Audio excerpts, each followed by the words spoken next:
Welcome to first time Tamil வசன டைமில் நான் உங்களுக்கு வசனத்தை வாசிக்கிறேன், கேளுங்கள். என் வாழ்க்கையிலிருந்தும் நான் உங்களுக்கு தெரிவிக்கிறேன் எப்படியெல்லாம் என்று. யோவேல் 2ஆம் அதிகாரம் 25வது வசனம். யோவேல் 2:25. நான் உங்களிடத்தில் அனுப்பின என் பெரிய சேனையாகிய வெட்டுக்கிளிகளும் பச்சை கிளிகளும் முகக்கட்டை பூச்சிகளும் பச்சை புழுக்களும் பட்சித்த வருஷங்களின் விளைவை உங்களுக்கு திரும்ப அளிப்பேன்.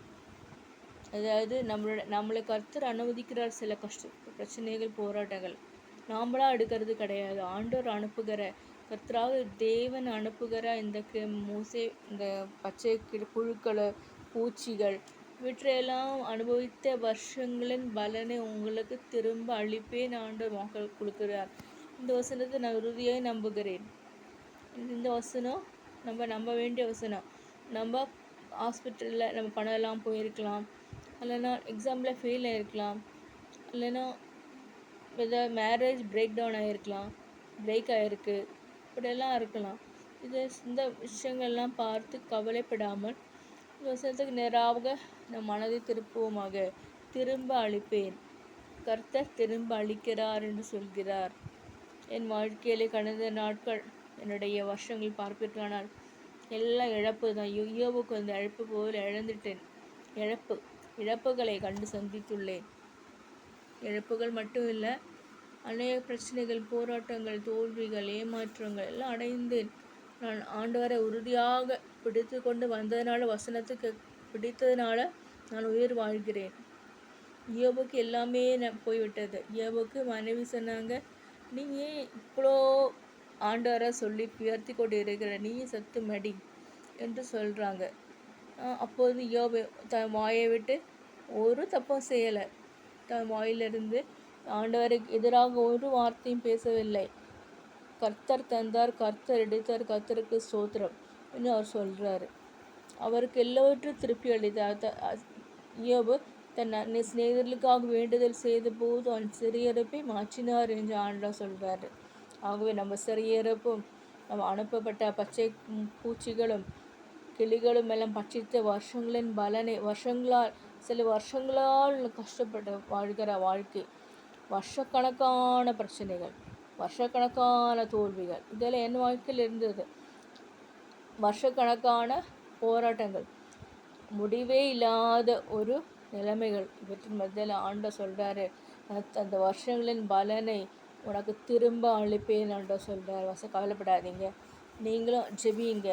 நீங்கள் இந்த வசனத்தை கிளைம் பண்ணி ஜெபிங்க. யோவேல் 2:25. நான் உங்களிடத்தில் அனுப்பின என் பெரிய சேனையாகிய வெட்டுக்கிளிகளும் பச்சை கிளிகளும் முசுக்கொட்டை பூச்சிகளும் பச்சை புழுக்களும் பட்சித்த வருஷங்களின் விளைவை உங்களுக்கு திரும்ப அளிப்பேன். ஆண்டவர் திரும்ப அளிப்பார். என் வாழ்க்கையில் நான் படித்தேன், ஆனால் ஒன்றும் வாய்க்கவில்லை. என் மார்க் இருந்தது, அதனால் நான் நல்ல நிலைமைக்கு போயிருக்கலாம், ஆனால் ஒன்றும் வாய்க்கவில்லை. திருமணமும் போய்விட்டது, எல்லாம் போய்விட்டது. ஆண்டவர், நான் யோசித்தேன், ஆண்டவரே நான் என்ன பண்ணுவேன்னு சொல்லுவது. ஆண்டவர் சொன்ன வசனம்தான் ஆண்டவருக்காக ஊழியம் செய்வது. நான் உலக வேலைகளை முயற்சித்தேன், ஒன்றும் வாய்க்கவில்லை. உலக வேலைகள் ஒன்றும் வரவில்லை. நான் ஆண்டவருடைய வசனத்தை தான் எடுக்கிறேன். அவருடைய ஊழியமே மருந்து நான் நம்புகிறேன். இன்றைக்கும் நாளைக்கு பார்த்தா மறுபடியும் உலக வேலை வரும், ஆனால் அது வாய்க்காது போகுது. ஆகவே இதுக்கெல்லாம் காரணம் என்னென்னா, நம்ம வசனத்தை பிடிப்பது தான். வசனத்தை பிடித்து வாழ வேண்டும்.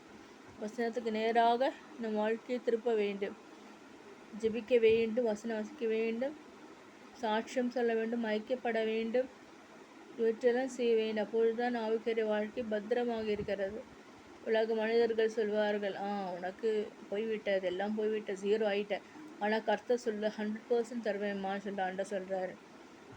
உற்றார் உறவினர், என்னுடைய ரிலேட்டிவ்ஸ் எல்லாம் கைவிட்டார்கள். ஆனால் ஆண்டவர் சொல்றார், மகளே நான் உன்னோடு இருக்கிறேன், இயேசு ஆண்டவர் உன்னோடு இருக்கிறார், இம்மானுவேல் தேவன் இயேசு ஆண்டவர் எனக்கு இருக்கிறார் என்ற பலத்தோடு வாழ்கிறேன். அவர் அனுப்பின அந்த எல்லா பிரச்சனைகளும் பாருங்கள், பச்சை புழுக்களும் பட்சித்த வருஷங்களால் பட்சித்த காரியங்களை திரும்ப அளிப்பேன். எவ்வளோ நல்ல ஆண்டவர். வருஷங்களை கொண்டு போன பிசாசு, வருஷங்களை எல்லாம் கொண்டு போன பிசாசை விட்டு நாம் இயேசுக்கு நேராக திரும்பும் பொழுது அவர் திரும்ப அளிப்பாராக. ஆமீன், ஆமீன்.